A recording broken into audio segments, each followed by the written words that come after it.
Pues muy buenas noches, les damos la más cordial bienvenida a estos los espacios de conversación, diálogo que estableció la Asociación Mexicana de Investigadores de la Comunicación con la comunidad de usuarios que hoy se encuentran conectados con nosotros y en modo real, en modo diferido y también en el modo de descarga que tenemos a través de la página de amic.mx. Y hoy les damos la más cordial bienvenida con la intención de que puedan estar reflexionando con nosotros sobre estos temas que tanto apasionan, que tienen que ver con el mundo de la comunicación. Y hoy nos va a acompañar el doctor Salvador Letoy López, quien, como ustedes saben, además de ser un gran colega, es miembro y socio de la Asociación Mexicana de Investigadores de la Comunicación, y a quien me voy a permitir presentar en unos momentos más, ya que su trayectoria pues, va a ser seguramente de gran interés para muchos de ustedes y sobre todo entender por qué el día de hoy estará platicando con nosotros sobre el tema de agenda cívica y esfera pública, un acercamiento desde los estudios socioculturales, desde los estudios culturales, y como decíamos, además en relación con los webinars pasados, donde hemos estado tocando esta serie de temáticas vinculados con el cómo tratar de entender la esfera pública y sobre todo en el terreno de lo digital, desde dónde tendríamos que estar analizando en términos de perspectivas teóricas, y creo que el acercamiento que el doctor Salvador Letoy López nos puede dar el día de hoy va a ser fundamental para los trabajos de muchos de nuestros colegas, doctorandos y estudiantes también de maestría.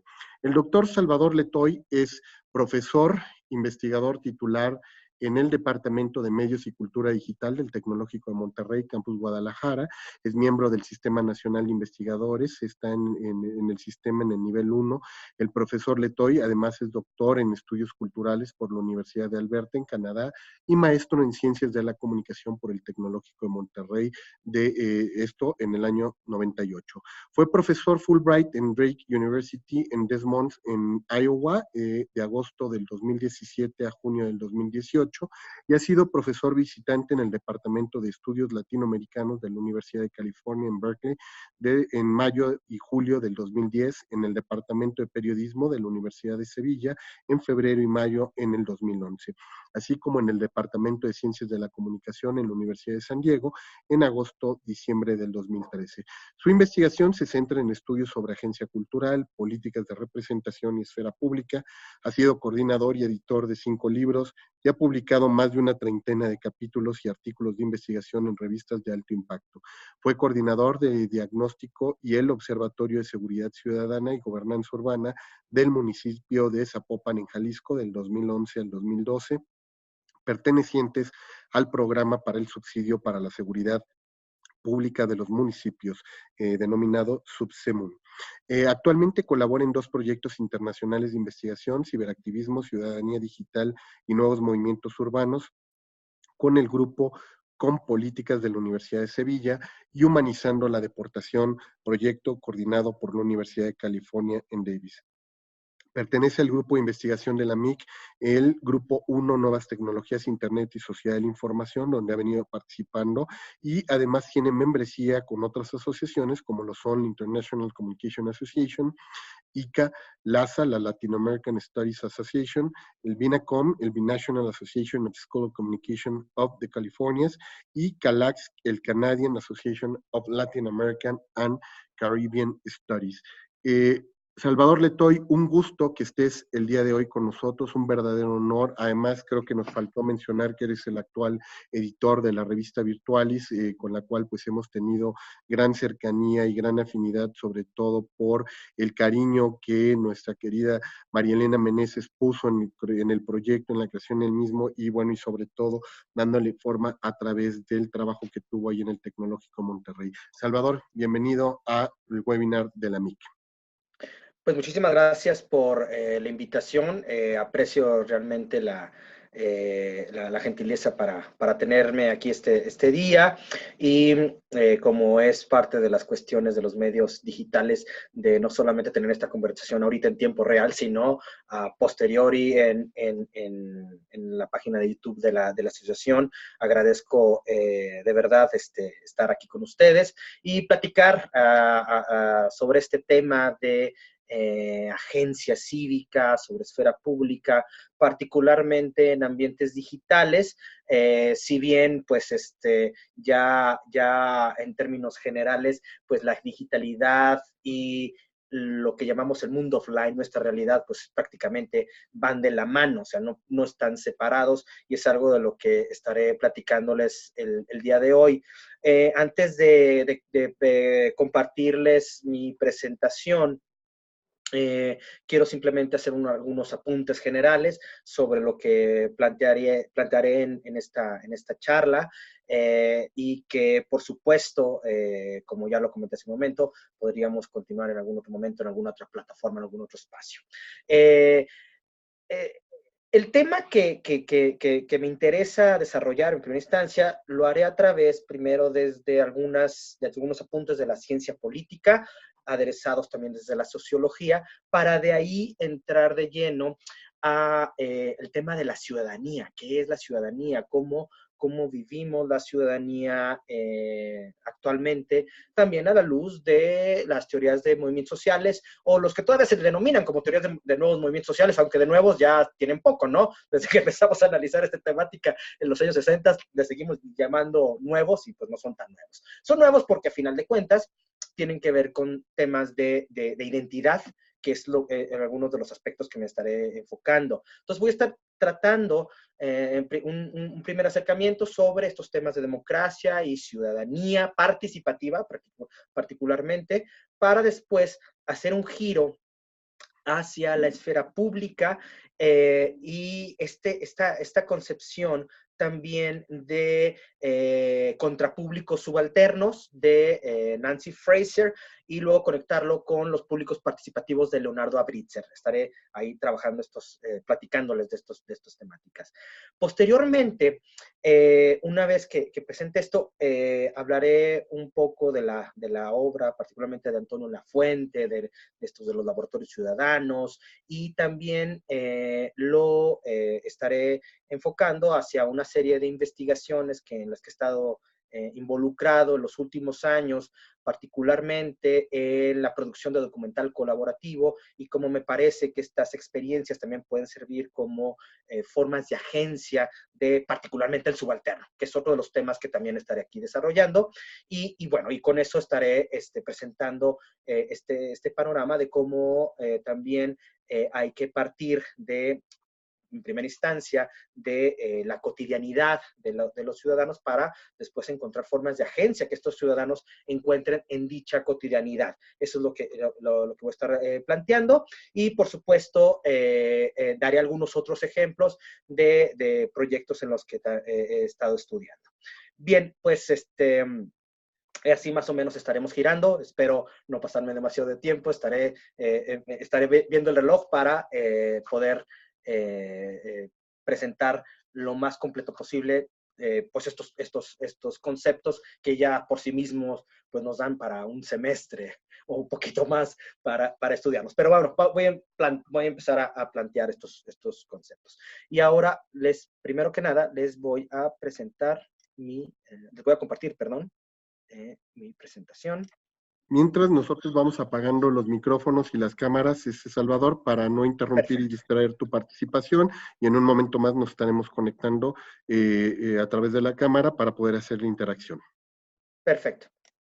Aquí está.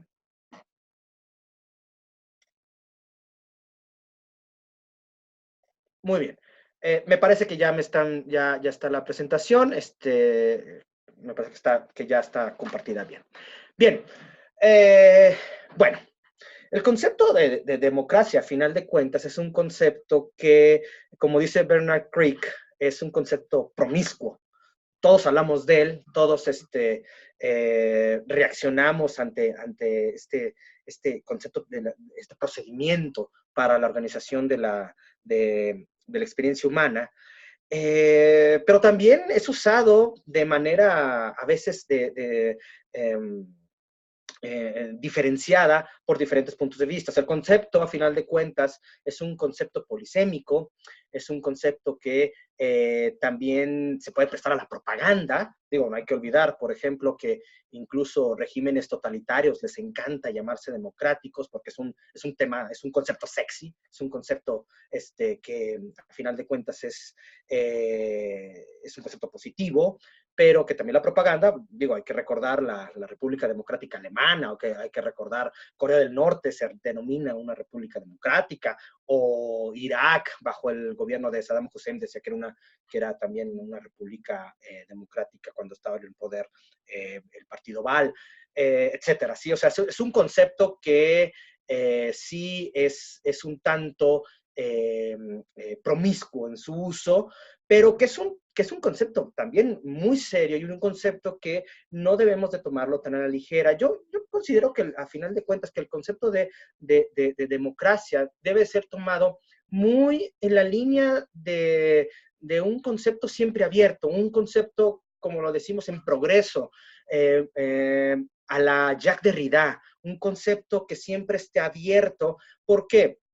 Y no por cuestiones de relativismo, no por cuestiones de que esté cambiando con el tiempo, sino porque la democracia, a final de cuentas, debe de estar siempre atenta a una serie de exigencias, demandas de diferentes grupos que integran la sociedad y que a final de cuentas también son plurales, porque en esta diversidad de sociedades en las que vivimos, no hay que perder de vista que existen relaciones de poder en donde dichas relaciones de poder dictan un tipo de discurso que ponen a algunos sujetos como privilegiados y a otros como no privilegiados. Entonces, la democracia, en ese sentido, en esa línea derridiana, tendría que ser siempre abierta a que dejemos planteados nuevas libertades, nuevas formas de justicia a partir de su propia conceptualización.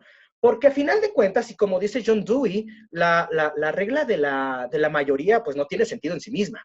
¿Sí? Porque muchas veces puede ser que una mayoría, por ejemplo, sustentada bajo un discurso conservador, pues oprima a una minoría en contra de sus derechos.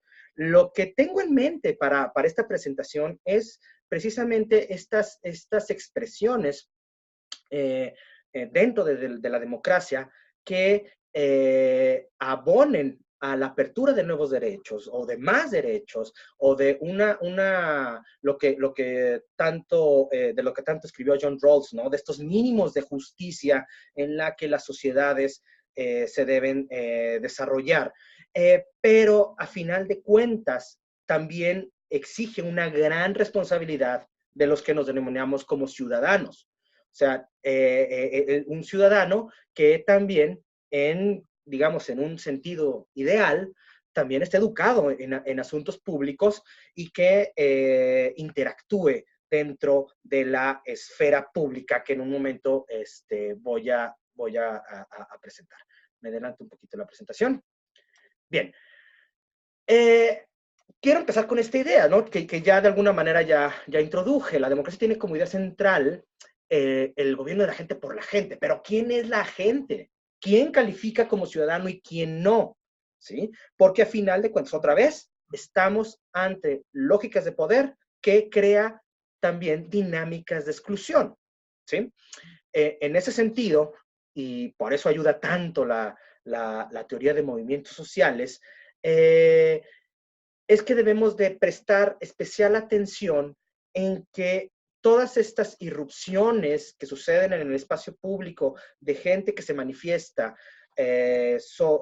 contra actos de injusticia o que consideran que son injustos, pues van alimentando también a la democracia y debemos de prestar atención precisamente para ir deconstruyendo también este tejido social. Si de alguna manera estos discursos están provocando estas radiografías de la exclusión y, que también que tomemos en cuenta que pues en este tipo de interacciones no solamente podemos hablar de racionalidad, sino también de emociones, que es parte también de estas interacciones que existen en el espacio público y que cada vez más, desde los años 60 o poco más, que empezamos a teorizar este tipo de irrupciones, de estas acciones colectivas, estamos cada vez más interesados en explorar cómo las identidades también tienen que entrar en este juego,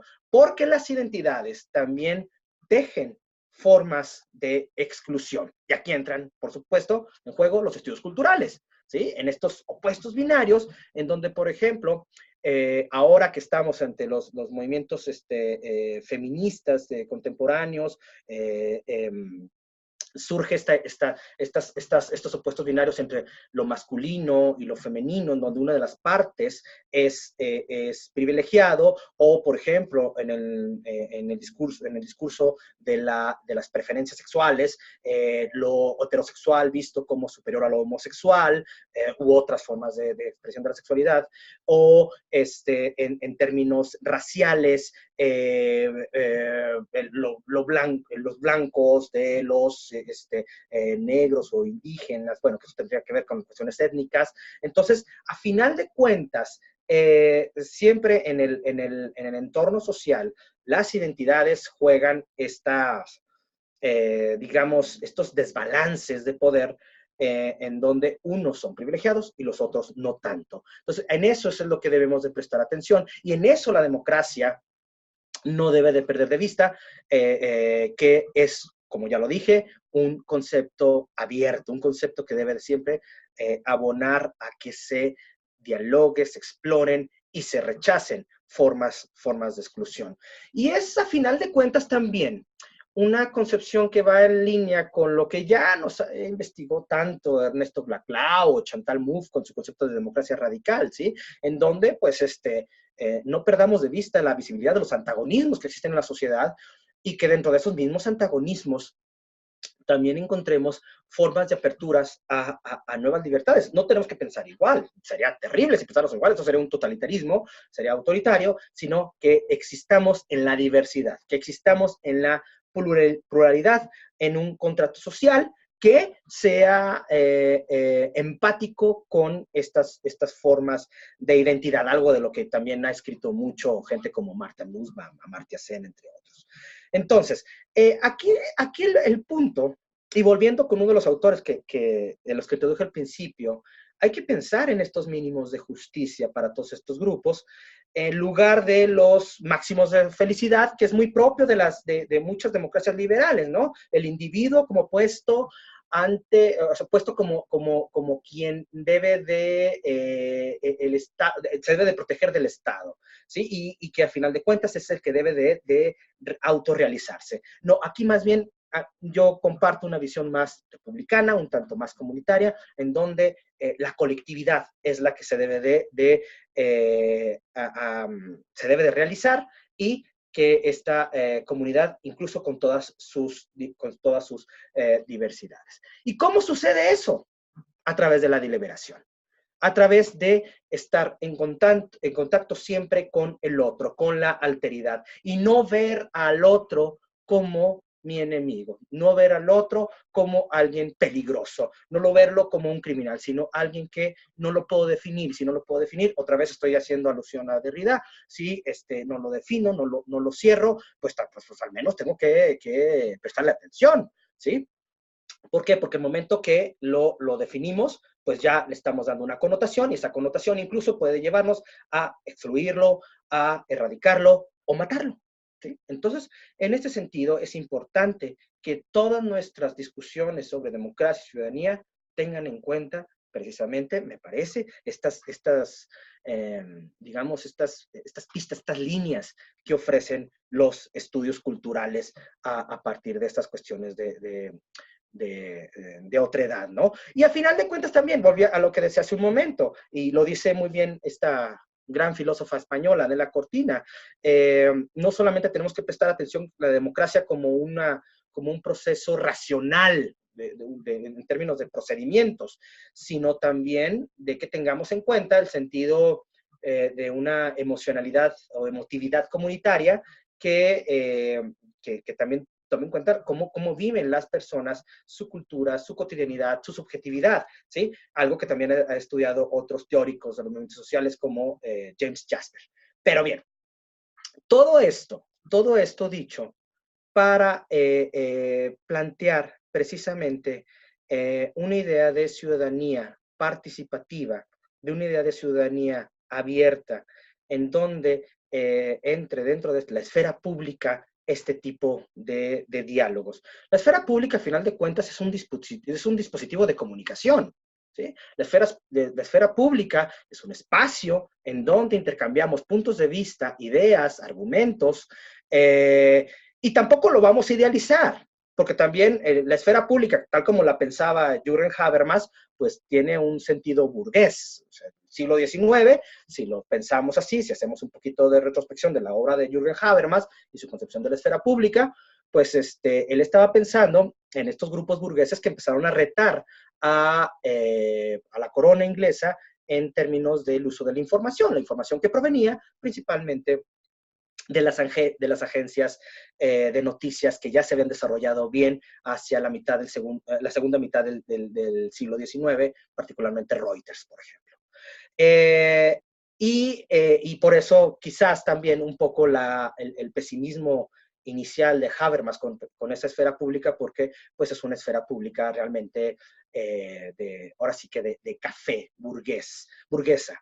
Y más bien, quizás hacer alusión a este concepto de contrapúblico subalterno de Nancy Fraser, que recupera esta idea de esfera pública como espacio comunicativo entre diferentes sujetos sobre sus circunstancias, su cotidianidad, y que abre la posibilidad a que el subalterno, el oprimido, el dominado, tenga también estas formas de comunicación y que de frente a estructuras de poder también busque formas de emancipación, formas revolucionarias. Hay que recordar, por ejemplo, a uno de mis teóricos favoritos de la Escuela de Frankfurt, a Walter Benjamin, cuando escribió su libro de las tesis de la historia, esta idea de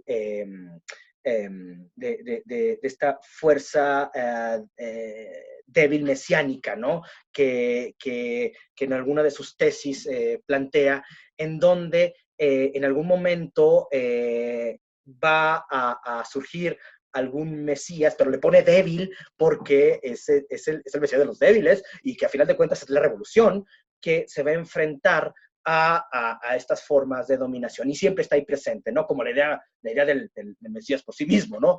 Pero un mesías muy en la línea de, por ejemplo, como lo entienden la teología de la liberación, ¿sí? O como lo entendieron posteriormente la teología de la liberación, que es un mesías que pues no necesariamente va a poner la otra mejilla si le dan una bofetada. ¿Sí? El concepto de la violencia justa es problemático, es controversial, pero es un tema que ahí está presente. ¿Sí? Entonces, el subalterno se convierte en esta débil fuerza mesiánica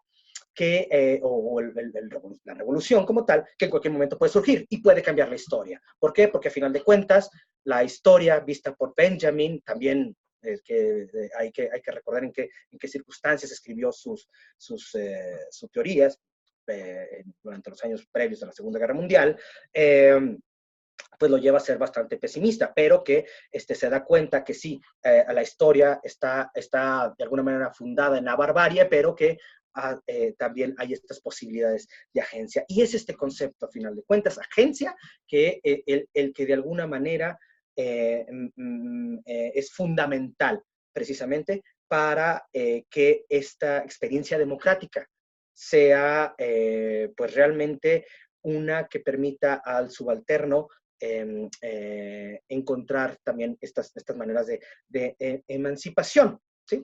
Entonces, en este sentido, y ya he dicho todo este bagaje teórico y sí quería dejarlo muy claro para entrar ahora sí a la cuestión de los movimientos sociales, es algo que de alguna manera no podemos perder de vista también a la hora de pensar, por ejemplo, en las ciudades.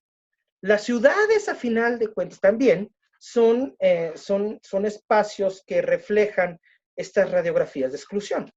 ¿Sí? Actualmente, por ejemplo, tenemos espacios en donde están las periferias, en donde surgen estos distanciamientos, entre diversos grupos, y no nos encontramos con el otro, no lo vemos al otro, porque al final de cuentas, y ya lo han dicho otros teóricos como Bauman, como Lipovetsky, pues el ágora contemporáneo se ha convertido en el mall, en el centro comercial, y pues ahí no se debate nada. La única dinámica de interacción a final de cuentas son posiciones económicas, y eso no es la esfera pública. La esfera pública, de hecho, rechaza la racionalidad técnica, la racionalidad del mercado, que es el dinero, y también rechaza la racionalidad del Estado, que es el poder político, para darle a la gente la racionalidad comunicativa, o darle un causa a través de la acción comunicativa, es decir, a través de este diálogo, a través de esta interacción, para encontrar también formas de emancipación. La ciudad, entonces, se convierte también en un espacio en pugna, el espacio público particularmente. Sobre todo ahora, en donde nuestras ciudades cada vez se privatizan más, alienando precisamente al otro, dejándolo fuera. Entonces, la ciudad como espacio comunicativo, la ciudad como instrumento, tanto como dispositivo para aprender de ella y como para escucharla, pues también se acota ante estas lógicas de poder. Por lo que aquí surge la importancia de que la ciudadanía desde abajo empieza a desarrollar formas también de crítica y de resistencia, de subversión ante estas lógicas alienantes de las ciudades. Estoy comentando las ciudades porque ahorita lo voy a conectar con una serie de movimientos o de casos en los que he estado investigando los últimos años. Pero bien, a final de cuentas, y quisiera presentar esta idea, que los individuos y los grupos sociales solo pueden prever y darse cuenta de formas de autonomía en relación con las formas particulares de dominación a las que se enfrentan, ¿sí? A la hora de que, de alguna manera, estamos conscientes de estas formas de dominación, porque también puede suceder que estas formas de dominación estén tan, digamos, difuminadas en el espectro social, en el imaginario social, como dice Charles Taylor, ¿sí? Y que de alguna manera estas lógicas de poder no permitan que observemos estas formas de opresión, pues, pues no hay revolución posible, no hay una reacción posible, ¿sí? Y esto sucede mucho, por ejemplo, con los movimientos feministas. Los movimientos feministas rechazan precisamente esta lógica patriarcal en donde se normalizan una serie de violencias en los cuerpos, actitudes y perspectivas de la vida social de las mujeres y de los hombres, porque el feminismo, hay que decirlo muy claro, el feminismo analiza ambas circunstancias, la construcción de feminidad y de masculinidad, ¿sí? Y entonces, en este sentido, rechaza estos roles impuestos a ambos sexos de manera esencialista. Entonces, a la hora en que empezamos, por ejemplo, muchos grupos conservadores a decir de que estamos en un caos civilizatorio porque estamos dejando que, por ejemplo, las mujeres decidan sobre sus cuerpos en cuestiones de descriminalización del aborto o cuestiones en otro tipo de ámbitos, por ejemplo, de mayor participación en el mundo social, en el mundo político. Este tipo de aspectos, cuando no los tenemos dentro de este discurso, no nos damos cuenta que está ahí, ¿sí? Entonces, al momento que lo vemos, pues es el momento que se reacciona. Y es un poco de lo que ha estudiado también mucho Stephen Lux con su gran libro de Power, a Radical View, que habla de estas dimensiones del poder, que las más problemáticas y muy en la línea de Michel Foucault, pues son precisamente las lógicas de poder que no se observan, las lógicas de poder que normalizamos. Entonces, eso es la importancia de los movimientos sociales, de las acciones colectivas, porque son acciones que están allí expresadas y de las personas que salen a manifestar precisamente estos desajustes del mundo social en donde, como ya lo había dicho, unos son privilegiados y otros no lo son. Otros son excluidos, otros son oprimidos. Entonces, en un régimen democrático eso no puede suceder. Y por eso la importancia de los movimientos sociales. Los movimientos sociales, a final de cuentas, es también una lucha en contra del poder y una lucha en contra de cierta visión de la sociedad y por una cierta visión de sociedad, una visión que sea también empática con este tipo de exclamaciones, de demandas hechas por estos grupos, como ya lo había comentado, grupos feministas, grupos LGBT, grupos indígenas, no solamente lo que el marxismo tradicional hablaba, la vanguardia de los trabajadores, eso ya no es vanguardia, o sea, la vanguardia es más amplia, la vanguardia es un sujeto completo, in toto, como lo pensaba esta gran marxista Ryan Duyanayevskaya, cuando decía que hay que pensar en el sujeto oprimido como vanguardia. Cualquier sujeto oprimido, o sea, todos, con todas sus identidades, ¿sí? De manera integral, no solamente una identidad, no solamente un grupo. Por eso los movimientos sociales, entre más se incorporan diferentes identidades, diferentes pluralidades, entre más diversas son, más poderosas también son. Algo que he estudiado, por ejemplo, mucho Lance Bennett con esta idea de la personalización de la política, en donde diferentes circunstancias sociales, diferentes luchas empiezan a aglutinar en contra de una forma de dominación. Bennett, por ejemplo, trabaja particularmente temas de globalización económica y, por ejemplo, con estos logos y estos motos de We are the 99%, que han sido tan importantes para movimientos como el Occupy Wall Street, entre otros. Pero bien, eso a final de cuentas es también la importancia de una esfera pública diversa. Y en tiempos de globalización y en tiempos de todas nuestras posibilidades comunicativas, también es de la mayor importancia, porque estamos ampliamente conectados en un mundo y no necesariamente estamos poniendo atención, también hay que decirlo, ¿sí? Pero cuando se presta atención a este tipo de movimientos sociales, puede desencadenar mayores formas de agencia de estas agrupaciones. Lo estamos viendo, por ejemplo, hace apenas unos días con esta canción de Las Tesis, de esta agrupación chilena, que prácticamente se ha estado repitiendo en todas las movilizaciones feministas en las últimas manifestaciones en contra de estas formas de dominación patriarcal. Entonces, y que también está sujeta a diferentes apropiaciones, incluso a que otras agrupaciones, no necesariamente solo feministas, la puedan también apropiar. Eso es lo interesante también. Entonces, en un mundo global siempre están estas posibilidades. Y ustedes recordarán seguramente allá por los años 90, cuando hablábamos de altermundismo, hablábamos de los neozapatistas, que son los que inauguran este tipo de formas de lucha global, y no necesariamente ellos, sino los ciberzapatistas que estaban en diferentes sitios, que empiezan a enviar información por todos lados sobre el movimiento, pues empiezan a desarrollar una serie de formas de esperanza de estas agrupaciones, y hablaban, por ejemplo, que llevó a autores como Pierre Levy a hablar de la inteligencia colectiva, Howard Rheingold hablando de estas formas de libertad promovidas por el Internet, pero bueno, era muy temprano para decirlo, porque a final de cuentas sí había un mensaje de liberación de los movimientos altermundistas, por ejemplo, la batalla de Seattle, pero que pronto nos dimos cuenta que era mucho más complejo de lo que estos autores decían, estos ciberutópicos, como nos menciona Robert McChesney, ¿no?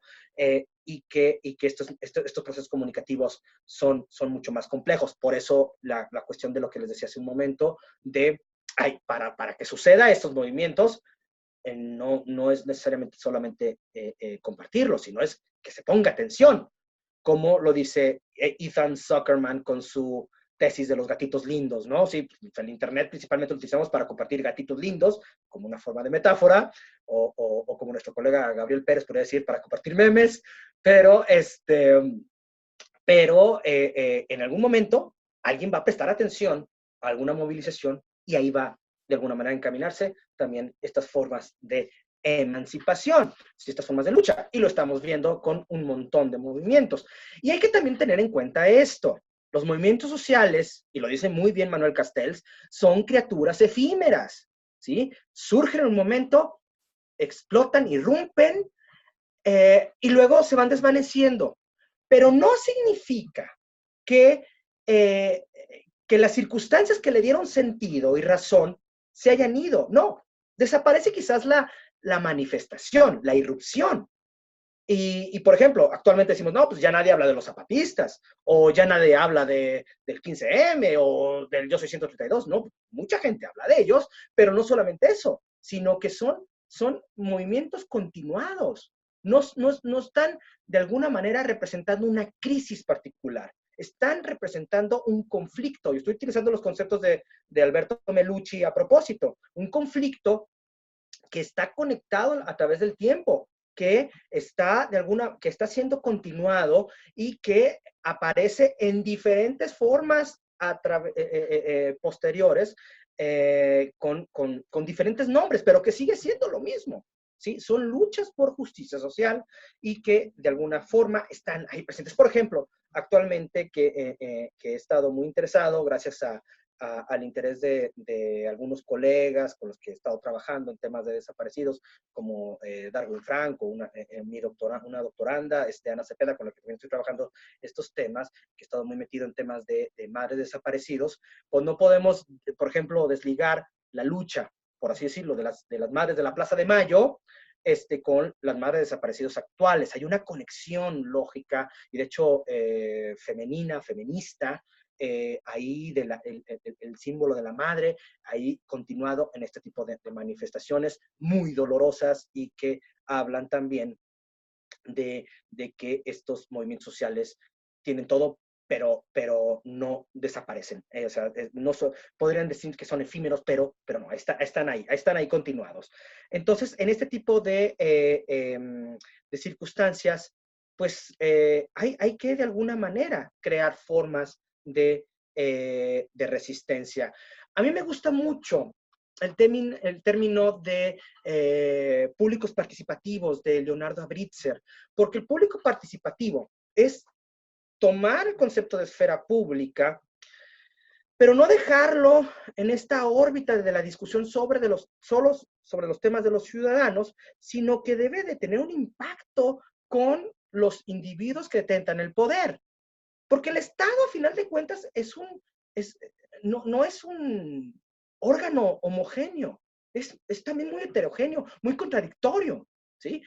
Y hay que ir precisamente a cambiar estas circunstancias en las grietas de la fachada del poder también propuesto por el Estado. Y aquí estoy aluciendo, por ejemplo, a Pierre Macheré, ¿no? Cuando hablaba de cómo analizar los textos, pues hay que abrir las grietas del texto para ver lo que el texto no nos está diciendo y qué tipo de lógicas de poder están presentes ahí. El Estado es lo mismo, el Estado como texto, el Estado es contradictorio, ¿sí? Entonces, a través de esta conexión del Estado, de la esfera pública y del Estado, en donde podamos crear estas lógicas de transformación en donde no lo dejemos ajeno, sino precisamente buscar estos aliados, que es un tema que ha trabajado mucho este gran teórico brasileño, Leonardo Abritzer, e incluso también Alberto Olvera aquí en México con sus concepciones sobre sociedad civil de la mayor importancia.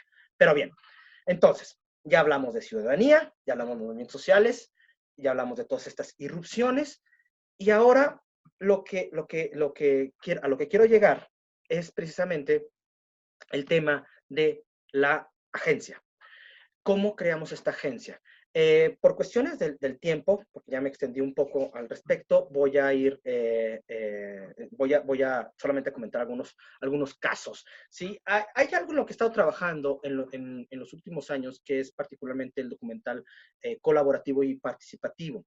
Estas formas de utilizar el audiovisual también como una herramienta de autorrepresentación, pero también para exponer lo que está sucediendo, y no solamente del creador, no solamente por ejemplo, del activista o del académico que va a una comunidad y que empieza a grabar y que hace un retrato de lo que sucede en alguna comunidad de la periferia. No, es también que es alguien que se deja afectar, el académico, el activista se deja afectar, no llega con esta visión de su torre de marfil, de esta soberbia, en donde voy a estudiar muy como si estuviéramos analizando al salvaje, a la Levi-Strauss. No, no, vamos a entrar a entender qué está pasando y yo me voy a dejar también intervenir, ¿sí? Porque a final de cuentas yo también estoy envuelto en estas lógicas de dominación. Entonces, a partir de ello, se prestan esta serie de herramientas para que también haya la voz del subalterno, la voz de la alteridad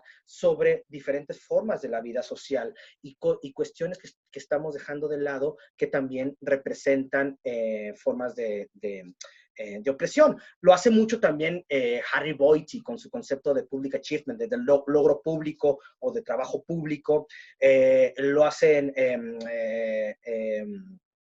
diferentes diferentes experiencias como el propio teatro del oprimido de Augusto Boal, ¿sí? Que a través del arte, a través del teatro, se invita a las audiencias a hablar sobre estas circunstancias e incluso el artista mismo también está siendo de alguna manera involucrado dentro de en el propio cambio de uno mismo. Y que permite este diálogo, es decir, llevar la esfera pública a cuestiones prácticas, no solamente dialogar, sino actuar, hacer aspectos que dejemos abiertos los saberes alternos, ¿sí? Y que nos dejemos precisamente en ese sentido afectar, ¿sí? Que no estemos de lado. ¿Y cómo sucede todo este tipo de circunstancias también? Bueno, a través de la recuperación del común, ¿sí? O del procomún, como lo dicen, lo traducen algunos autores, como Antonio Lafuente, ¿sí? Y que va en la línea de Elinor Ostrom, el común, lo que es de todos y no es de nadie, ¿sí? Y que muchos movimientos sociales precisamente están reclamando, particularmente los movimientos ecologistas, ¿sí? El derecho a un ambiente limpio, que son derechos humanos de tercera generación, el derecho a la paz, el derecho al agua, el derecho a la movilidad, etcétera, que de alguna forma también nos muestra la complejidad precisamente de lo que se desenvuelven los movimientos y las acciones colectivas contemporáneas.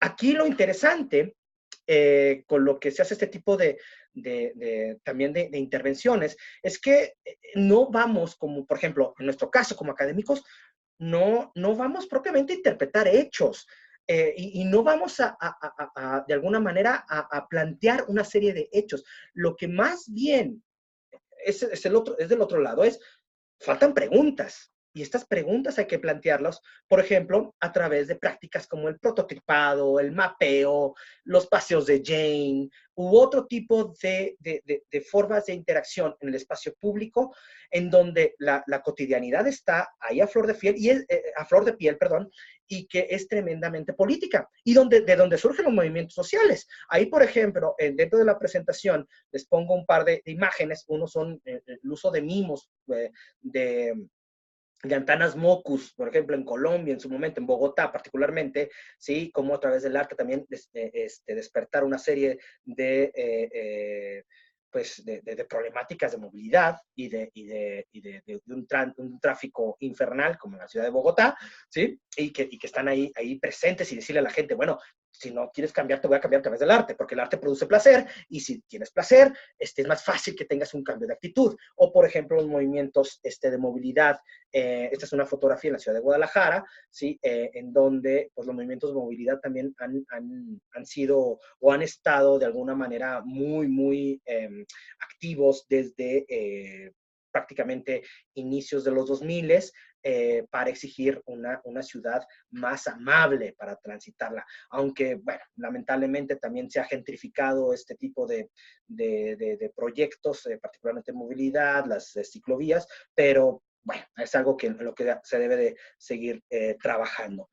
Pero bien, el punto a lo que quiero llegar con esto para ir concluyendo y cerrar con un ejemplo, por ejemplo, del documental participativo, es abrir el diálogo a través de estas prácticas comunicativas como esfera pública.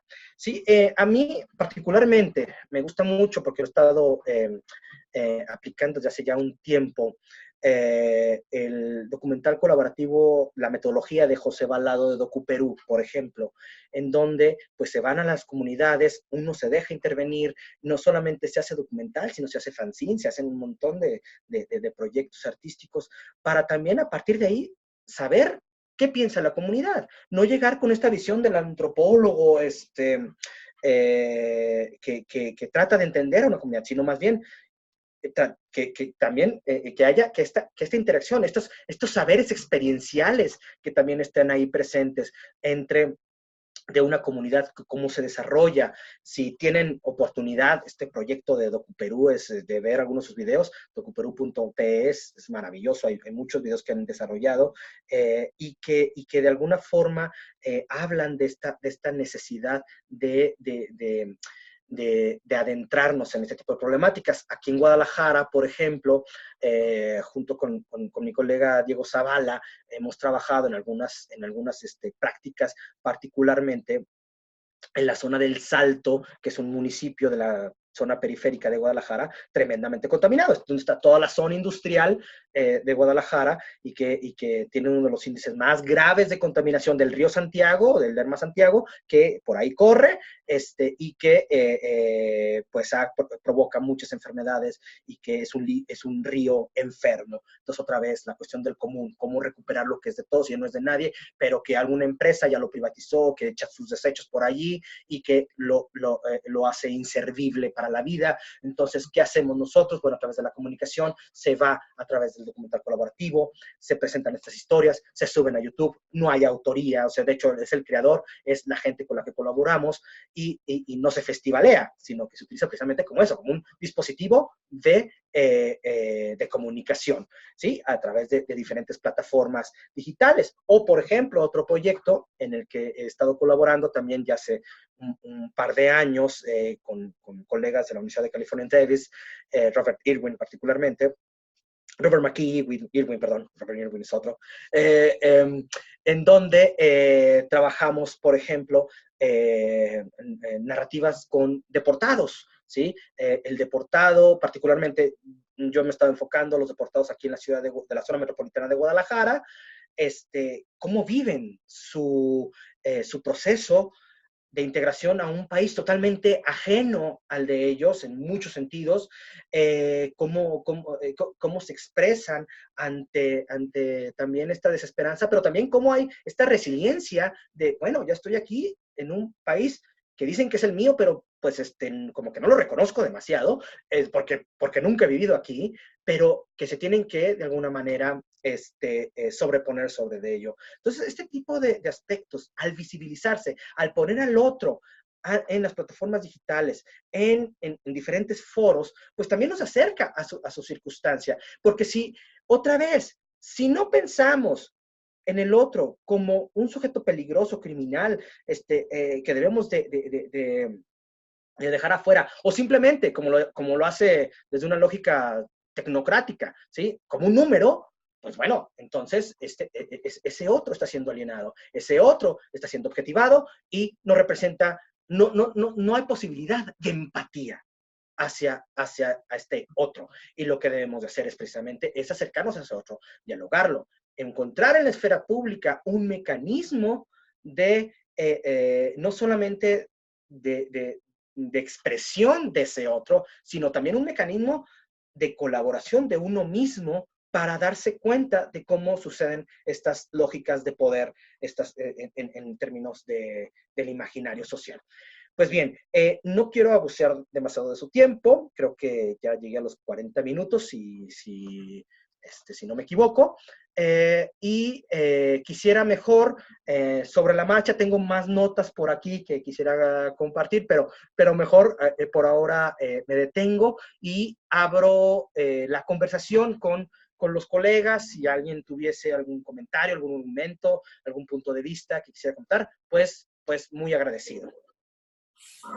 Al contrario, los agradecidos somos nosotros, Salvador. Creo que por demás interesante el conversatorio que nos has puesto hoy en la mesa. Vamos a dejar de compartir en este momento unos segundos tu presentación para abrir las cámaras y que podamos tener por ahí la interacción de manera directa contigo. Yo creo que este tema que bien nos has colocado en la discusión y que conecta con lo que hemos venido reflexionando en últimas fechas, pues me dejó mucho pensando sobre todo en lo que la doctora Dorismilda Flores la semana pasada nos hacía ver como el tema de estas comunidades de significación a donde respondía, vamos a decirles, el tema de la esfera pública como un lugar de encuentros y desencuentros, ¿no?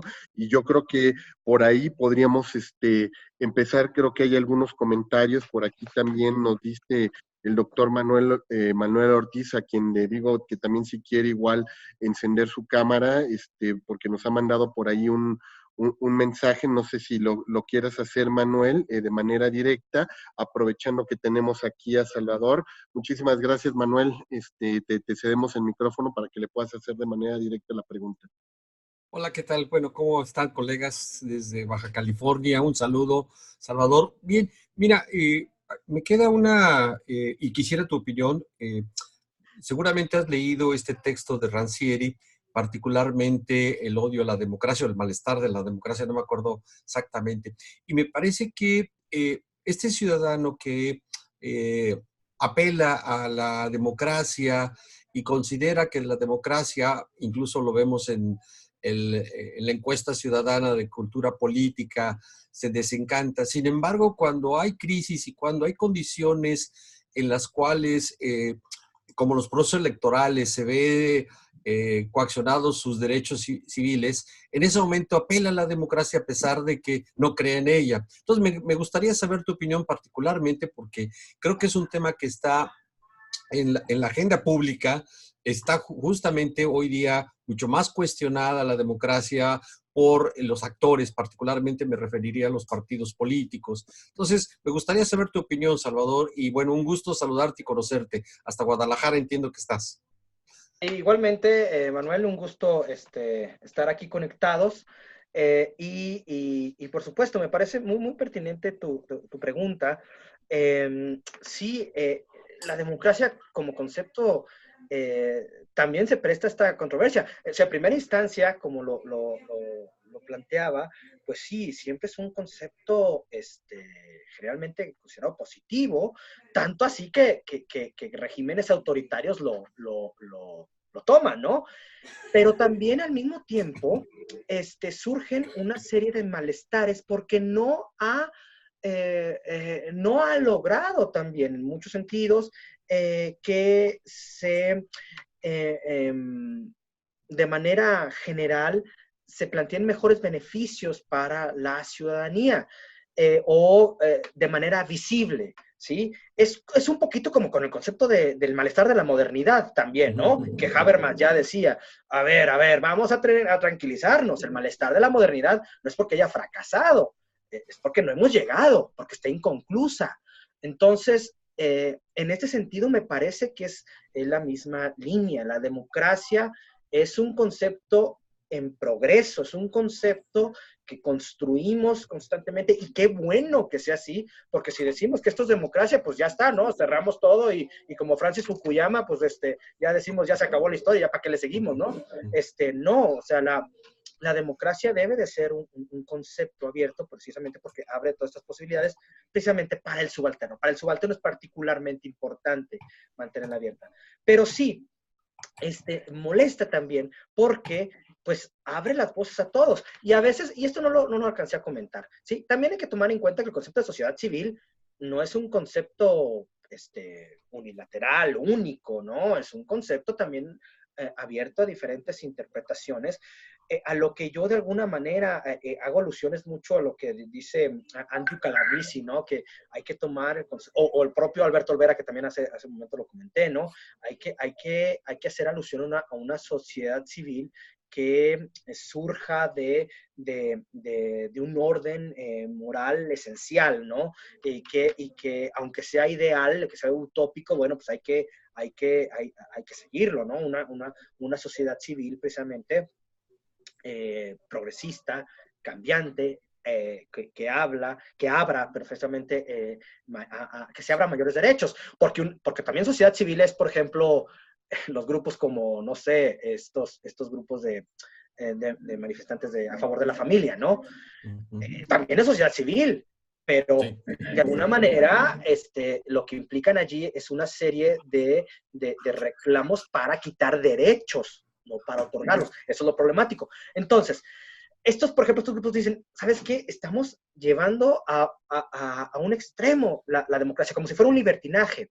No lo estamos entendiendo así, o sea, esto no es ningún libertinaje, simplemente es mayores aperturas, pero sí, creo que Rancière da precisamente en el clavo estas cuestiones de los malestares, pero es precisamente, y yo más bien lo comprendo como un tema inconcluso, un tema, por eso me hacía alusión mucho a estas lógicas derridianas, ¿no? De que, pues qué bueno que sean inconclusos y qué bueno que sigan abiertos, no en un afán relativista, ¿sí? Sino en una concepción de plantear nuevos retos para nuestras propias sociedades. Y también es que también hay que tomar en cuenta que los cambios sociales no cambian de un día para otro, son generacionales. Yo, por ejemplo, platico mucho, y ya para terminar, platico mucho con mis estudiantes, ¿no? Y dicen, es que todo es, o sea, empezamos a hablar de la escuela de Frankfurt, con marxismo, qué sé yo, y empiezan a ver cuestiones un poco abrumadoras, y dicen, es que esto no cambia. Digo, es que sí cambia, generalmente cambia, es muy lento.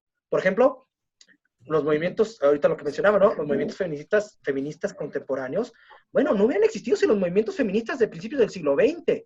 Vamos cambiando, tenemos otra perspectiva. Entonces, hay gente que se sigue molestando. Y qué bueno que se moleste, porque eso significa, como dice Doris Sommer, ¿no? Hay que irritar al poder.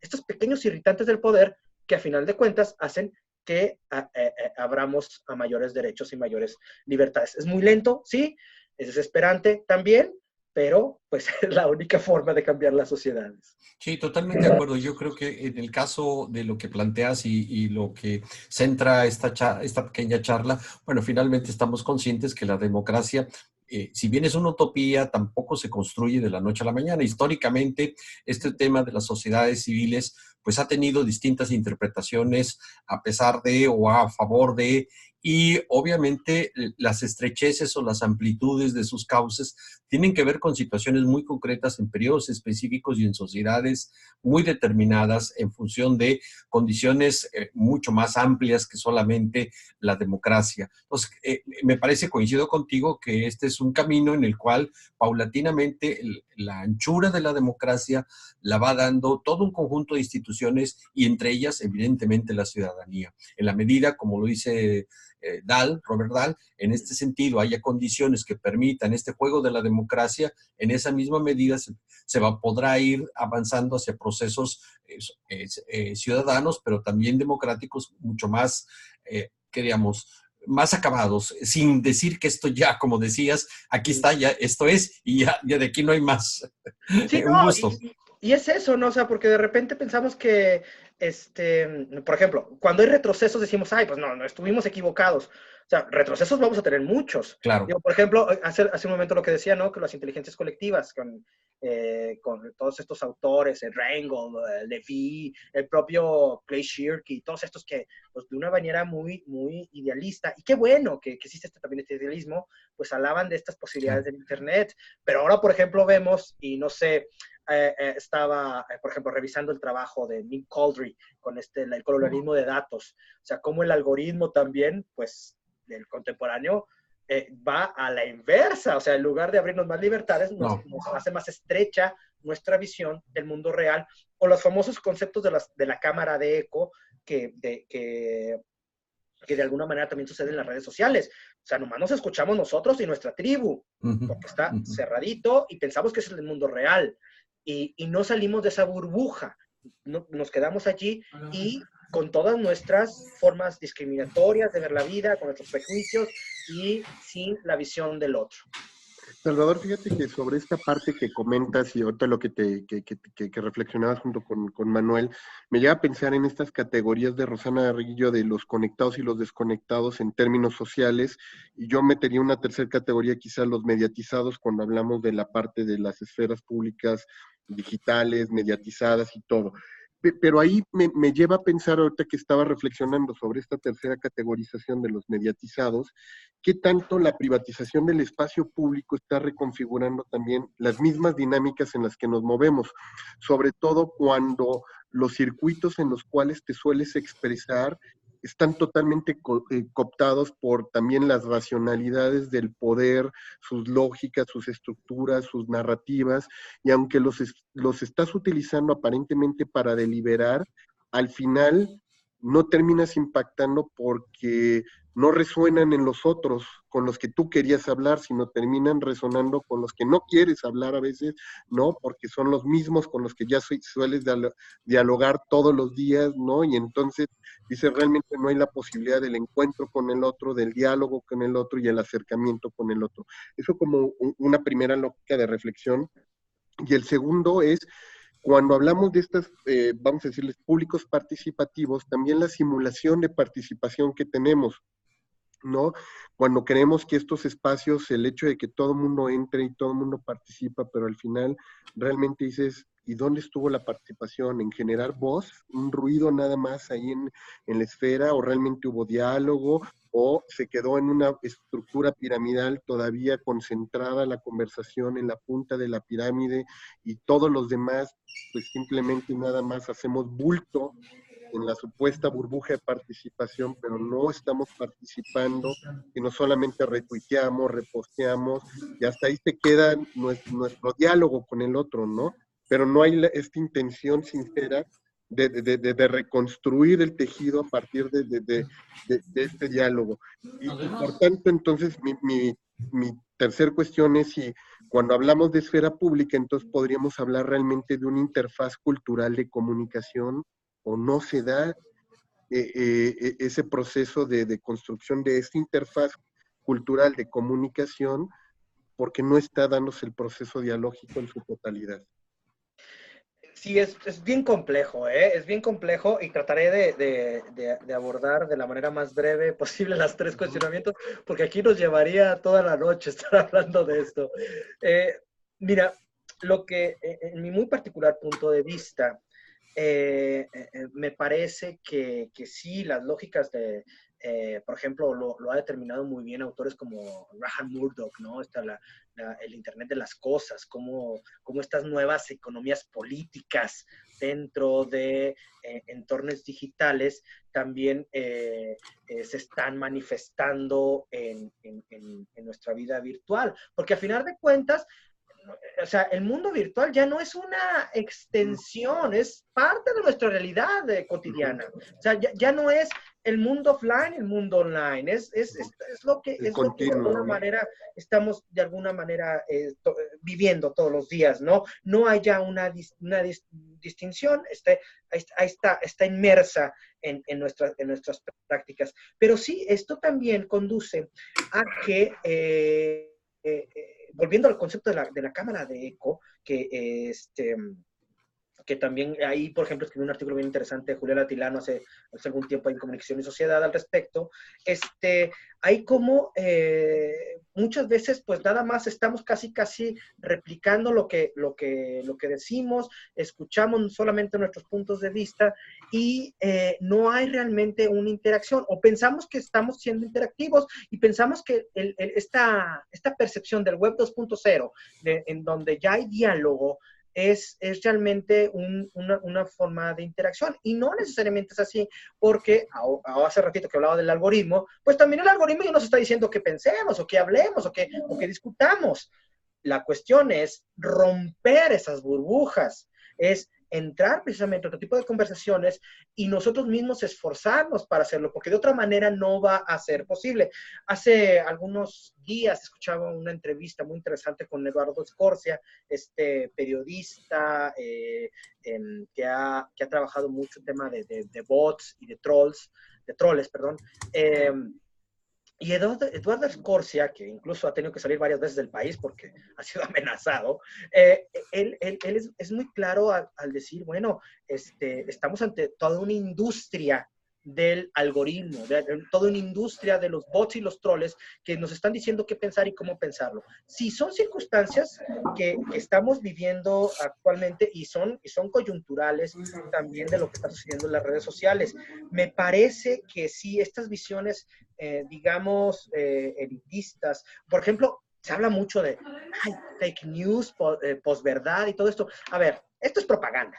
¿Sí? O sea, son formas elegantes y contemporáneas para decir lo que es propaganda. Sigue siendo propaganda y la propaganda, en ese sentido, tiene por objeto precisamente limitar nuestras percepciones de diferentes puntos de vista o de la diversidad de puntos de argumentos o perspectivas. Entonces, sí, estamos ante estas circunstancias, sí afecta a nuestras esferas públicas, pero entonces aquí la ciudadanía lo que tiene, me parece, que hacer, y nosotros como académicos tenemos una doble responsabilidad, es romper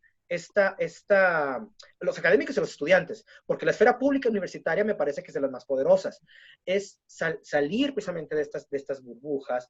Hay un proyecto maravilloso de Ethan Zuckerman, hace rato lo mencioné, que se llama Global Voices, y que básicamente Global Voices lo que hace es crear puentes entre diferentes grupos alrededor del mundo para algo tan simple, pero tan poderoso como traducir noticias. Por ejemplo, si alguien está, no sé, aquí en México, que sea parte del grupo de Global Voices, ellos traducen noticias sobre México al inglés para que se los compartan con el grupo de Global Voices y viceversa. Si la gente de Global Voices encuentra alguna nota en inglés, y se la manda al grupo de México para que la traduzca al español. Y sucede con diferentes grupos alrededor del mundo. Entonces, esa es la manera de romper con nuestras burbujas. Es la manera de romper con digamos, este dominio del algoritmo que está limitando también las libertades en el mundo virtual, que nos está precisamente restringiendo nuestra capacidad de observar otras realidades sociales. Porque si yo, por ejemplo, soy, un tipo conservador, y en mi Facebook seguramente voy a recibir puras notas conservadoras, y no voy a darme cuenta de lo que está pasando en otros entornos. Entonces, esa es también una responsabilidad de la ciudadanía y que nosotros también como académicos y los estudiantes mismos tienen que, me parece, como responsabilidad, es ayudar a esta alfabetización digital. Y no la alfabetización digital de saber cómo utilizar las herramientas, no, de interpretación. O sea, ya es mucho más complejo el asunto. Entonces, sí es una tarea titánica, es una tarea complicada, pero bueno, es algo que se debe de hacer. José Luis, creo que tienes por ahí una pregunta. Sí, también agradecer la intervención de Salvador. Muchas gracias por la generosa charla que brindas a los colegas de AMIC. Fíjate que me llamó la atención cuando empezabas tu intervención sobre esta pregunta del concepto de ciudadano. Y con base en lo que has expuesto, pues creo que representa ahora nuevos desafíos en el sentido de ¿qué es un ciudadano? Solamente el que tiene una cartilla para ir a votar, el que emite el voto, el que participa, el que interviene en un movimiento social. Y ahora con lo que ya has mencionado, el impacto que están teniendo las redes sociodigitales, pues los que están conectados y no están conectados, que es una brecha que me parece no tan preocupante, sino sobre todo el tema de la brecha cognitiva. Es decir, ¿qué tanto ha evolucionado esta concepción de ciudadano, Salvador?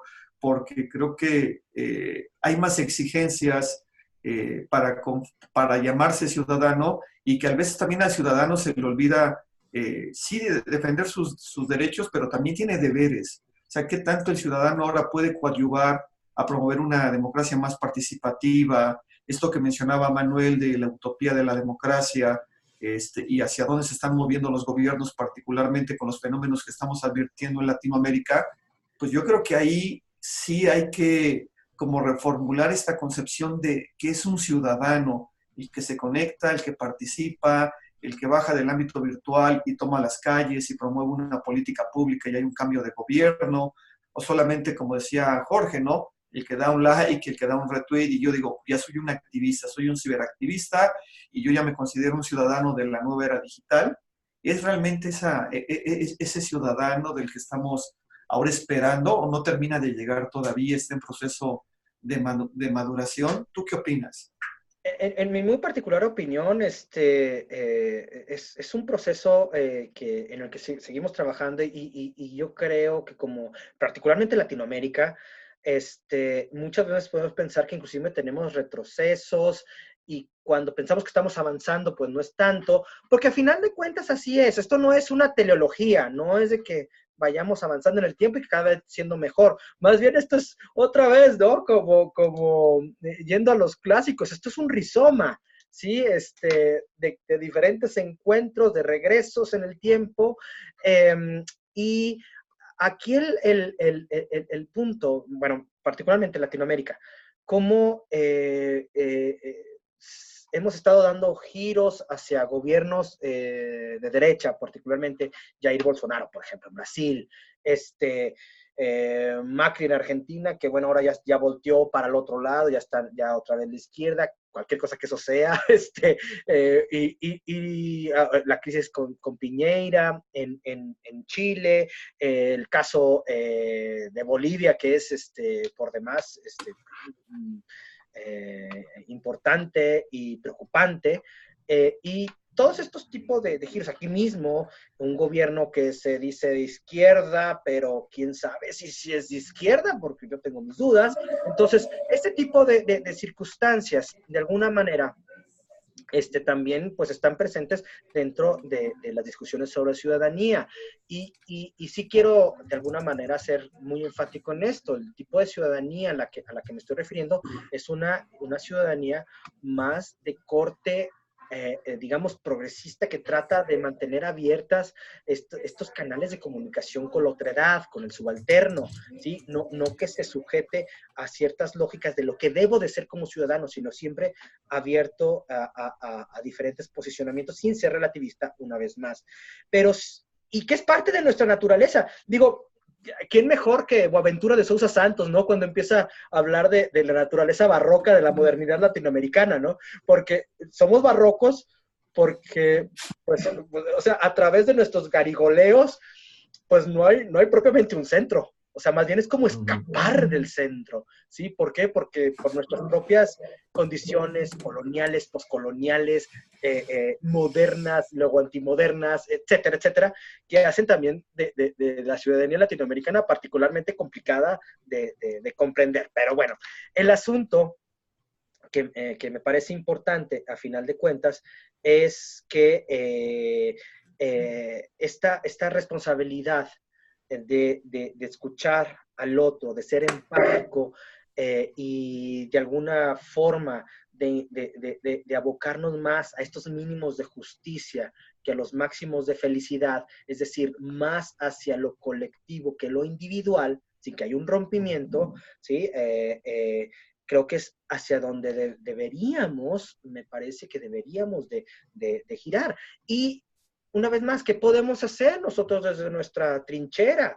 Bueno, también sacar de esta zona de confort a nuestros estudiantes y nuestros estudiantes también que salgan de su zona de confort, que salgan de muchas veces de estos espacios aislados de las universidades, porque las universidades es de donde surgen también los movimientos sociales, es donde surgen los cambios y las revoluciones. O sea, ahora sí que empecé con Walter Benjamin, ¿no? O sea, esta débil fuerza mesiánica está aquí en las universidades. Y es salir allí y tratar de hacer pequeños cambios, pequeñas formas de intervención, estas irritaciones al poder de manera puntual a través de diferentes prácticas, a través de la implicación de los ciudadanos para tratar de tener un mejor entorno. Y muy rápidamente, ya nada más para cerrar y no abusar de su tiempo, esto me recuerda mucho. Hace algunos años estuve trabajando con el grupo de Wikipolítica aquí en Jalisco, unos chicos maravillosamente creativos, con ganas de participar, que pues ahora pues perdieron la elección ante ahora sí que la aplanadora de Andrés Manuel y aquí del gobierno de MC. Y estaban pues un tanto contrariados, ¿no? De por qué en algún momento surgió esta capacidad, estas formas de intervención ciudadana, que son chicos que surgen de las universidades, del ITESO, del TEC de Monterrey, o sea, estos chicos de la Universidad de Guadalajara, que con toda la ilusión querían hacer algún cambio, y de repente viene este asunto. Algunos de ellos son cooptados por otros partidos políticos, pero unos pocos dicen, no, ni modo, perdimos, pero vamos a seguirle, y crean futuro, que me parece un proyecto que sí, mucha gente dice, ay, estos jóvenes inocentes, ingenuos, pero bueno, de ahí surgen también los cambios. Entonces, me parece que por ahí podemos transitar y no perder de vista pues estos pequeños, digamos, irritantes que están dentro del discurso de poder. Ahora, sobre estos irritantes, Salvador, fíjate que ahorita que hablabas, me acordaba tanto de los casos que pusiste del el uso del arte y de todos esos movimientos ciudadanos que están surgiendo también de forma paralela, en tres situaciones, a ver si las puedo expresar correctamente en términos de esta, vamos a decirles así como la utopía de la democracia, también la utopía del ciudadano, ¿no? Uno, el caso de la ciudadanización forzada, ¿no? De todos estos que se han tenido que venir a enterar de que son ciudadanos que pueden ganar voz, que pueden ganar representación, que pueden luchar por sus derechos, por situaciones extrema y límite como las que estamos viviendo, ¿no? Y pienso en los casos que han estado documentando Darwin, ¿no? De las madres de los desaparecidos que de pronto tienen que incursionar en esfera pública por una situación trágica, las chicas que... Perdón, Jorge, te perdí. Ah, no, te decía que estos casos de las madres de los desaparecidos, ¿no? Que tuvieron que incursionar en la esfera pública por una tragedia, las madres de las chicas desaparecidas por un feminicidio, ¿no? Todas estas situaciones límite que son las que han obligado en un país como nosotros de pronto a tener que darnos cuenta que éramos ciudadanos, que teníamos que haber ganado un espacio público desde hace mucho tiempo y no por una situación como esta, pero fue quizá lo que nos llevó a hablar, ganar un lugar, representación, pero todavía, incluso como el caso de las chicas, no han tenido una escucha favorable o tienen situaciones como la que vimos el día de hoy con los futbolistas de la Sub-17, ¿no? Que mandan un contramensaje, número uno. El dos, la fascinación por el activismo que también se está dando en muchas expresiones, y particularmente el arte podría ser una de ellas, que de no haber tenido esta agenda social de manera permanente en su trabajo, hoy retoma esto porque es parte también de su lógica narrativa.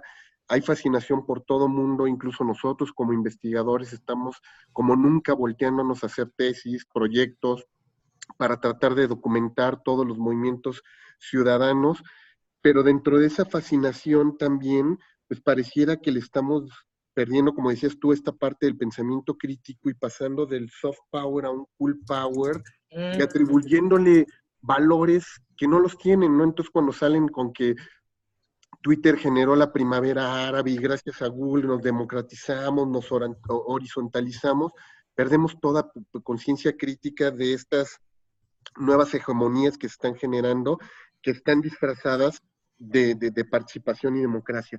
Y por eso mismo el tema de la mercantilización de los ciudadanos, ¿no? Porque tienes a todos los medios también cubriendo este tipo de actividades, pero más como una agenda de negocio para seguir generando tráfico en sus páginas, ganar audiencias, legitimidades, pero no por un convencimiento propio a veces por parte de estos mismos circuitos, ¿no? Entonces, los ponía nada más como 3 escenarios que me surgieron a partir de lo que estaban hablando, que creo que también suman pues a lo que has venido conversando con nosotros. Y creo que por ahí también pues, José Luis tenía algo, ¿no? Y fíjate que una de las cosas que se me quedaron aquí, estaba viendo mis anotaciones, pero es que de repente empiezo a hablar y me voy por otro lado, pero uno de los temas que precisamente quería comentar, y de manera muy breve se los comparto, es precisamente esta cuestión de ser activista de manera involuntaria. Tú lo dijiste muy bien, el caso de las madres desaparecidos, el caso del Movimiento por la Paz con Justicia y Dignidad de Javier Sicilia, todos estos movimientos, o inclusive los movimientos feministas contemporáneos. O sea, las chicas no es que, ay, estamos esperando salir a las calles y hacer, no sé, hacer marchas. No. A ver, este es un asunto de agravio, es un asunto de dolor, es un asunto de sufrimiento. Ahora que he estado, te digo, en este caso de madres de desaparecidos, particularmente una organización aquí en Jalisco que se llama Por Amor a Ellos y a Ellas, este tipo o por ejemplo el caso en Colombia de las madres de Soacha, este tipo de circunstancias creo que nos llevan a revisar la importancia de este concepto que gente como Antonio Lafuente presenta, que surge de Michel Calón y de Bruno Latour, la rebelión de los amateurs, ¿sí? Los amateurs se rebelan, se manifiestan, se enfrentan a una serie de exigencias que no tenían por qué hacerlas, pero que no tienen otra posibilidad más que hacerlo. ¿Por qué? Porque si esas madres, por ejemplo, no salen a las calles a hacer, te digo, esta chica que está haciendo el doctorado conmigo, Ana Zapeda, ella, por ejemplo, ha estado haciendo estas entrevistas en profundidad con varios de estas personas, y por ejemplo, se ven todas estas bitácoras que realizan y que comparten en sus páginas de Facebook sobre los cuerpos que encuentran en las morgues, o sea, con dibujos, con relatos, o sea, un poquito de mezcla de lo offline con lo online, de estas fichas de búsqueda. Todo este tipo de circunstancias, esta generación de conocimiento, incluso su entrenamiento como antropólogas forenses, o sea, han estado tomando talleres para saber cómo separar, por ejemplo, los restos humanos que van encontrando, cómo no contaminar una escena, todo este tipo de circunstancias. Y tú te imaginas, una señora, he tenido la oportunidad de platicar con ellas, de estar trabajando, hicimos un documental colaborativo, varios documentales colaborativos con ellas hace algún tiempo, gracias precisamente a la mediación y generosidad de Darwin Franco, ellas, por ejemplo, pues eran madres de casa que un día estaban haciendo, no sé, cosas de su trabajo, o algunas de ellas eran solamente amas de casa o diferentes cosas, y de repente se tienen que salir a la calle a hablar con los medios, a crear informes, a entrenarse como antropólogas forenses. Y estas formas de dolor que las hacen de una ciudadanía forzada. También lo comenta mucho Michel Calón en el caso de Francia, ¿no? Con algunas enfermedades raras, no recuerdo el nombre de la enfermedad, era un grupo de personas que en los años 60 nadie los tomaba en cuenta, entonces ellos empiezan a investigar y generan tanto conocimiento que después la comunidad médica va y los consulta, como ahora la fiscalía o los EMEFOS, etcétera, etcétera, van y consultan a las madres de estos colectivos. ¿Por qué? Porque han generado tanto conocimiento, tanta información, que ahora no, estos amateurs se convierten verdaderamente en gente que, sin tener credenciales, tienen un gran conocimiento. Entonces, esa es una forma de comprenderlo, es una forma de ver cómo la ciudadanía sí es forzada, es dolorosa, pero si no lo hacen, si el ciudadano no se involucra, el Estado totalmente rebasado o incluso cooptado por grupos criminales, pues prácticamente las deja afuera, ¿no? Y finalmente, la cuestión del arte. El arte es poderosísimo, o sea, el performance, ahí tenemos los trabajos de Diana Taylor, por ejemplo, ¿no? El arte, Augusto Boal, que hacía con el trato del oprimido, las cuestiones del el cine pobre, de Valdés, de algunos otros autores que han estado trabajando este tipo de proyectos, o el mural colaborativo, y estas formas artísticas de recuperar el espacio público a través del arte, y que el arte, por su forma de impactar visualmente a la gente, pues también que los lleve a reflexionar. Creo que es de la mayor importancia. El artivismo creo que es una de las grandes herramientas que utilizan estos colectivos, estas formas de crear un nuevo discurso de problemáticas sociales graves, ecológicas, de homicidios, sexuales, de género, etcétera, etcétera, o étnicas, que de alguna manera hacen que las audiencias sean, motivadas a la acción política. Porque a final de cuentas, pues también hay que decirlo, y vuelvo a hablar de Castells, ¿no? Toda política es política de comunicación, incluyendo aquella que va a la contra. Por ejemplo, la de los ciudadanos. Y José Luis Manuel, ¿tenían por ahí? Bueno, compartirte, Salvador, creo que hay un peligro que es bastante inquietante, y han advertido ya algunos autores al hablar de una nueva forma de colonialismo, donde se ve al ciudadano ya no como ciudadano, sino como un esclavo proveedor de datos, ¿no? Todo este fenómeno de la minería de datos, y que solamente algunos actores están explotando y haciendo uso de los mismos, pues ante ello, no sé, gobiernos, ¿qué se puede hacer? Obviamente el tema de la alfabetización, que la gente aprenda a preservar, pero ante estos grandes jugadores como Facebook, Amazon, etcétera, que se enriquecen con nuestra data, y que de alguna manera nos están colonizando con estas nuevas formas, ¿qué se puede hacer? De acuerdo con tu investigación, con lo que has ido escribiendo y leyendo, ¿hay alguna oportunidad de enfrentarnos como ciudadanos, de proteger nuestros datos, incluso, no sé, decirle a Facebook, oye, pásame una parte de la tajada del pastel con la que te estás enriqueciendo, porque es con mis datos, ¿no? Y realmente brindas la plataforma, socializamos en ella, pero el contenido lo proveemos los ciudadanos y tú solamente te aprovechas de ello, ¿no? Sí, y de hecho, fíjate que es eso, hace un momento lo comenté muy, de manera general, pero a mí me gusta mucho lo que ha estado haciendo precisamente al respecto en ese tema, Nick Couldry y Ulises Mejía. Han trabajado mucho este tema de cómo, por ejemplo, en los países ahora sí que volvemos al asunto de la brecha norte-sur, ¿no?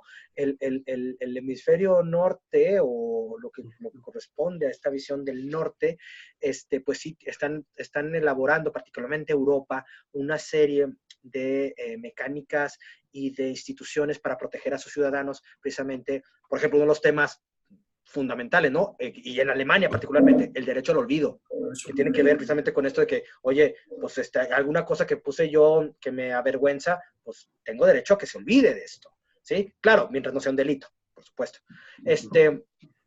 Y que se está desarrollando de manera bastante sofisticada en estos países.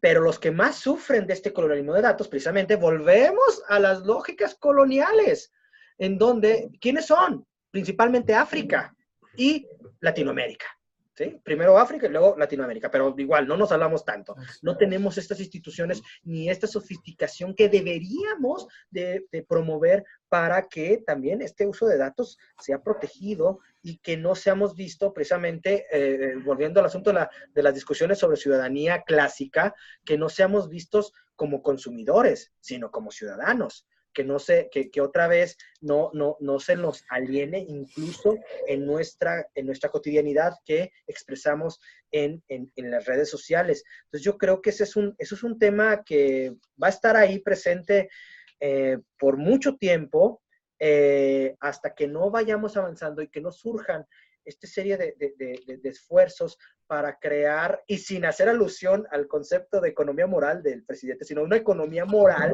realmente como la piensan, no sé, Thompson o Calabresi, que ya lo mencioné, que es una economía que vaya enfocada también a la protección de los recursos de los ciudadanos. Entonces, creo, me parece que esas van a ser las lógicas, las de lucha, y que ya tuvieron algunos digamos, expresiones en la década pasada, particularmente con la creación de partidos pirata en Alemania y en Suecia. Los partidos piratas son como los partidos verdes en los 60s. Los partidos verdes en los 60s eran escisiones de partidos de izquierda que, cansados de la burocracia, sale gente como Joschka Fischer, que dice, no más, vamos a crear una visión de izquierda mucho más cercana, por ejemplo, a problemas ecológicos, a cuestiones de género, cuestiones de otro índole, más en la lógica de los nuevos movimientos sociales de aquel momento.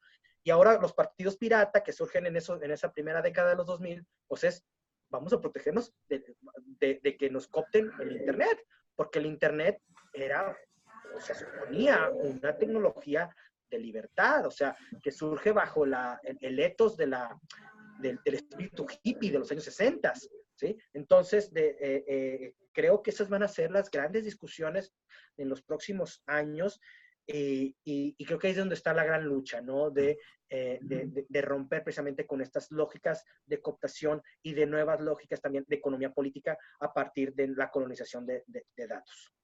Gracias. Sí, yo quería comentar otra cosa, si me lo permiten. Justamente en esta última parte que señalas, me parece que hay a mi juicio, una nueva configuración de la ciudadanía y del espacio público que tiene que ver más con la territorialidad que con la virtualidad. Me refiero a los flujos de migrantes.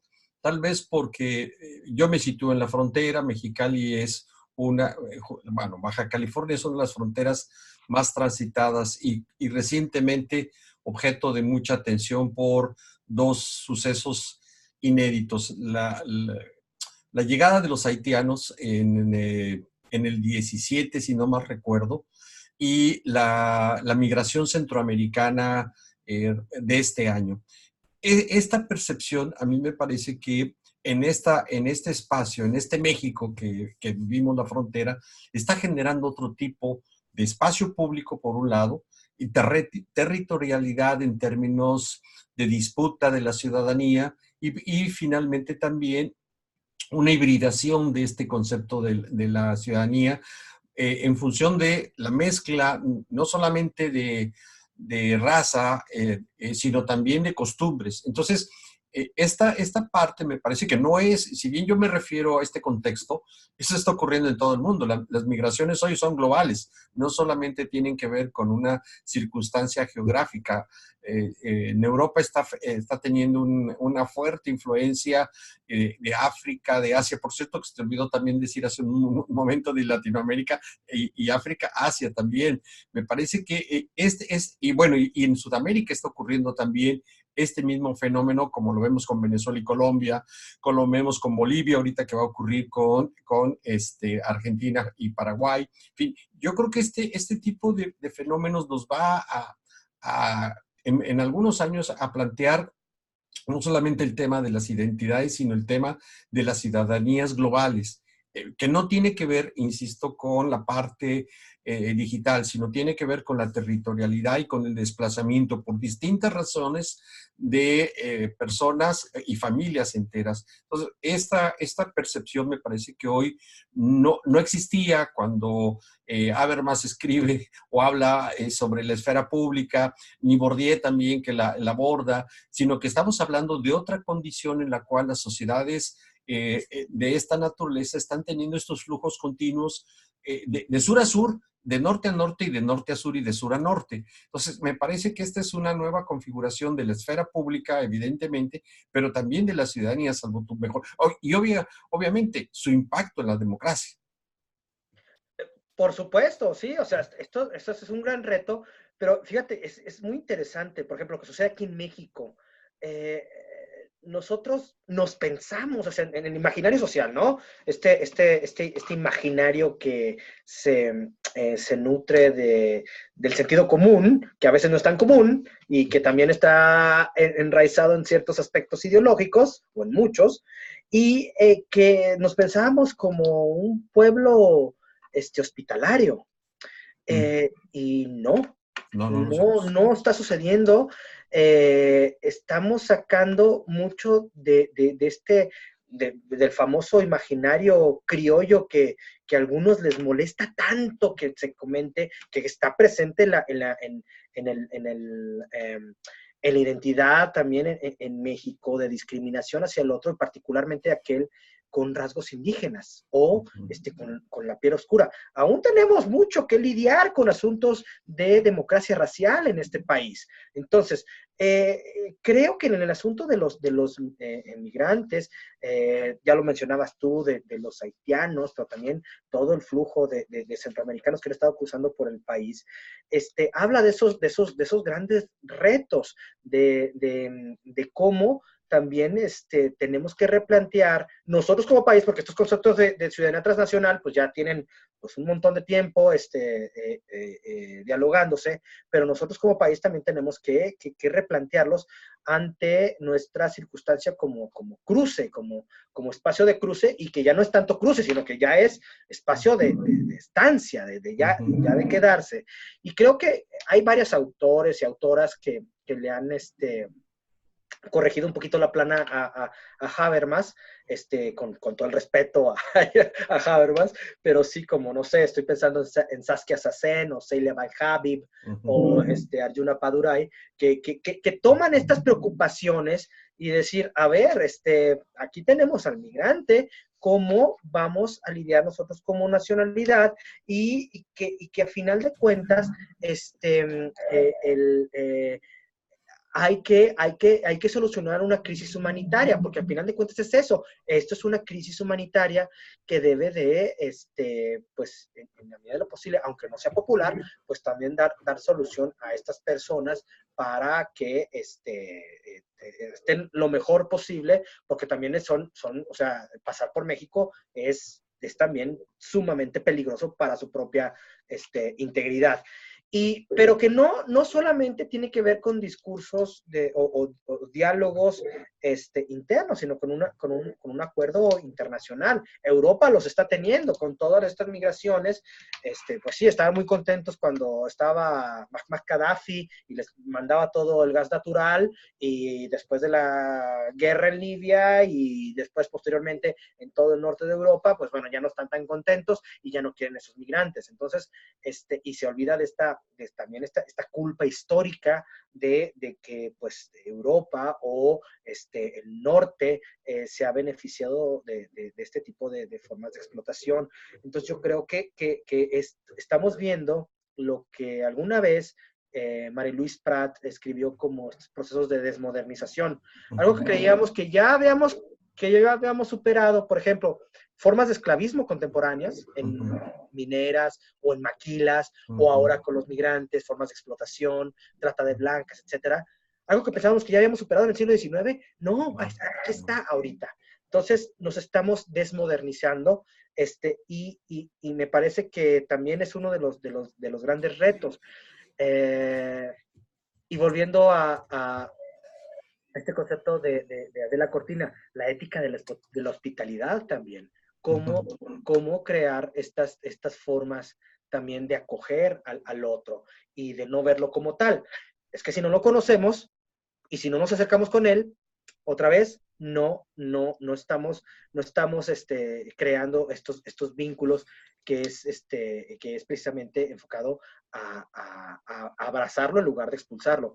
Sí, es un proceso complejo y me parece que también va a ser un tema que mientras estas relaciones binacionales entre México y Estados Unidos no se resuelvan, me parece que va a seguir siendo un grave problema, sobre todo ahora que también se vienen problemas de escasez de agua, de escasez de recursos. Entonces, creo que es un momento también de pactos transnacionales que conlleven a un mejor desarrollo para estas personas. Y otra vez, nosotros desde la comunicación, ¿qué podemos hacer? Pues pequeñas intervenciones a través de llevar y que se conozca al otro, ¿no? En estas circunstancias. Nada más cierro. Yo creo que los paradigmas que antes a Estados Unidos les permitió acoger a los migrantes, o Inglaterra o Francia, que en su momento fueron países, Alemania, que en su momento fueron países, Argentina en el caso sudamericano, ya no funcionan para esta nueva migración a la cual hoy estamos viendo. Gracias, Salvador. Gracias, colegas. No, pues más bien gracias a ustedes porque creo que ha sido un conversatorio por demás fascinante, interesante. Creo que nos dejas muchas inquietudes, Salvador, para la reflexión. Yo creo que para retomarlas en próximos webinars aquí en la MIC, porque el planteamiento que bien nos haces, pues rompe parte de nuestras agendas de trabajo, nuestras lógicas de entender a veces este tipo de fenómenos y nos presentan paradigmas novedosos, como bien lo decía Manuel, ¿no? Habrá que replantearnos conceptos con los cuales estábamos trabajando y entendiendo, sobre todo de acuerdo a los nuevos tiempos, las nuevas lógicas, las nuevas hegemonías que se están generando a partir de estas rupturas territoriales, discursivas, narrativas que se están estableciendo con los fenómenos contemporáneos. Salvador, no queremos dejar de agradecer, obviamente, tu participación y por ello también como miembros de este comité ejecutivo, pues queremos extenderte, como lo hemos hecho con algunos de nosotros colegas, pues este reconocimiento a tu trabajo, ¿no? A tu participación el día de hoy impartiendo esta videoconferencia Agencia Cívica y Esfera Pública, un acercamiento desde los estudios culturales. Creo que fue una excelente forma de cerrar también para nosotros este año los conversatorios. Estaríamos nosotros retomándolos a partir de enero, sobre todo por este nuevo ciclo, pero creo que nos dejas tareas pendientes, temáticas que seguramente vamos a tener que retomar y bueno, pues te queremos agradecer, como lo decíamos, en nombre de todos los que conformamos este comité, pero seguramente los que van a estar escuchando también en modo diferido en unos minutos más este conversatorio y los que lo van a seguir a través de la página de la MIC. Como decía José Luis, tu generosidad, tu tiempo y el que el día de hoy estuvieras con nosotros compartiendo pues, toda esta parte de tu trabajo de investigación. No, pues nada, el agradecido soy yo, profundamente agradecido por la invitación y por el tiempo que estuvieron aquí escuchándome. Espero que también, si algunos colegas se apuntan para seguir discutiendo sobre estos temas, pues sería maravilloso. Y pues nada, ¿no? Cerrar simplemente de que nosotros como académicos otra vez tenemos esta gran responsabilidad, porque a final de cuentas la crítica es un privilegio.